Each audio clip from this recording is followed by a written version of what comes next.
The United States has made a decisive show of force in the Middle East, deploying the USS Gerald R. Ford, the most advanced aircraft carrier in its fleet, to waters off the coast of Israel.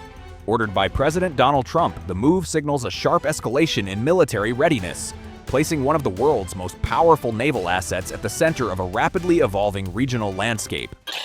As president, I will make peace wherever I can, but I will never hesitate to confront threats to America wherever we must. That's why in a breakthrough operation last June, the United States military obliterated Iran's nuclear weapons program with an attack on Iranian soil known as Operation Midnight Hammer.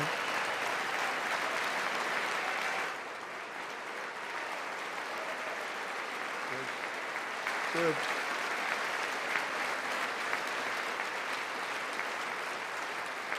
For decades, it had been the policy of the United States never to allow Iran to obtain a nuclear weapon. Many decades. Since they seized control of that proud nation 47 years ago, the regime and its murderous proxies have spread nothing but terrorism and death and hate. They've killed and maimed thousands of American service members and hundreds of thousands and even millions of people with what's called roadside bombs. They were the kings of the roadside bomb. And we took out Soleimani. I did that during my first term. Had a huge impact. He was the father of the roadside bomb.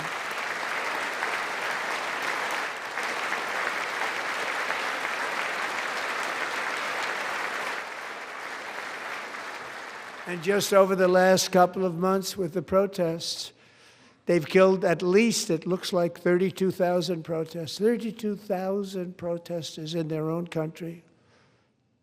They shot them and hung them.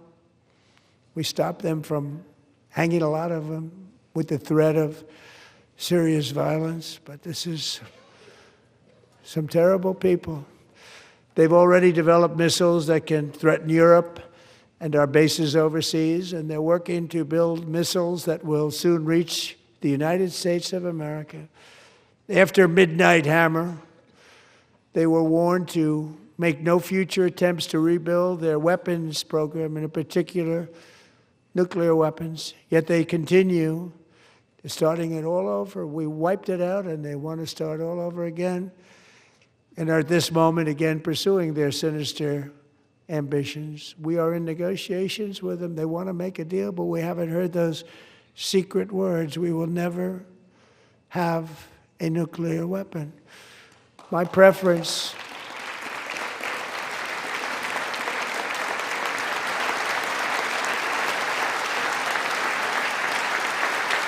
The Gerald Ford carries more than 90 fighter aircraft, transforming it into a floating air base capable of launching sustained, high-intensity operations deep into hostile territory. The deployment is reinforced by aerial refueling aircraft, enabling U.S. warplanes to travel farther, stay longer, and strike harder. This combination dramatically extends operational range, allowing missions that go well beyond immediate conflict zones. A U.S. defense official described the move as a nuclear deterrence signal, a message aimed not just at adversaries, but at allies watching closely. The carrier strike group moved from Crete toward Israel's port of Haifa, demonstrating rapid mobility and strategic precision. Analysts say this flexibility allows the United States to respond within hours to any escalation across the region. Well, I'm not going to make any news on Iran today, Caitlin. I'll let the president make those announcements. As you know, he is sending two of his best negotiators to Geneva tomorrow in order to continue to try to strike the best deal possible for the American people. But the principle is very simple. Iran cannot have a nuclear weapon. If they try to rebuild a nuclear weapon, that causes problems for us. And in fact, we've seen evidence that they have tried to do exactly that. So the president sending those negotiators to try to address that problem, as the president has said repeatedly, he wants to address that problem diplomatically, but of course the president has other options as well. Geneva has become the stage for renewed indirect negotiations between the United States and Iran over Tehran's nuclear program.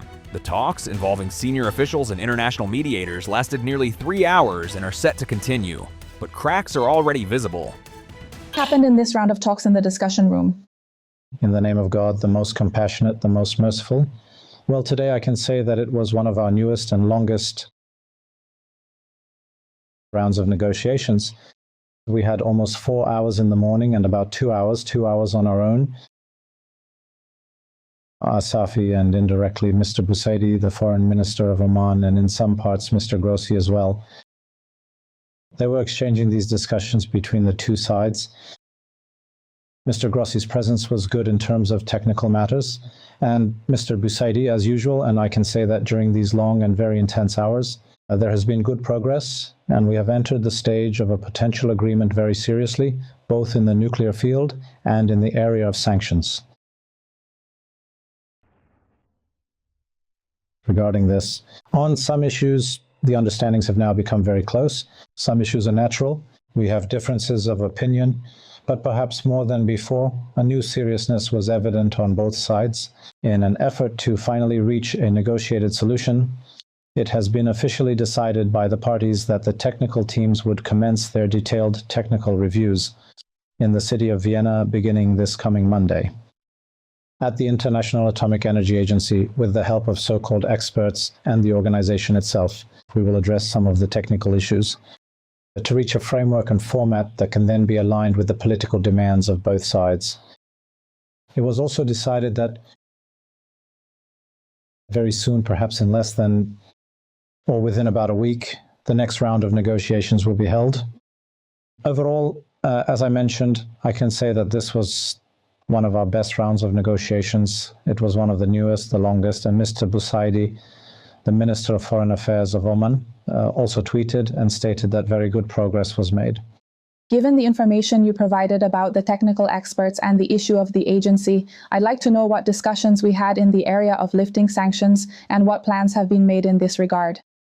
In the area of lifting sanctions, we have very clearly stated our demands, what our expectations are, what needs to be achieved regarding the various aspects of the unilateral US sanctions, the different areas they cover, as well as the discussions taking place in the Security Council, the existing disagreements, and what needs to happen. All of this was clearly communicated from our side, and it has been decided that in the next meeting we will address this issue in more detail.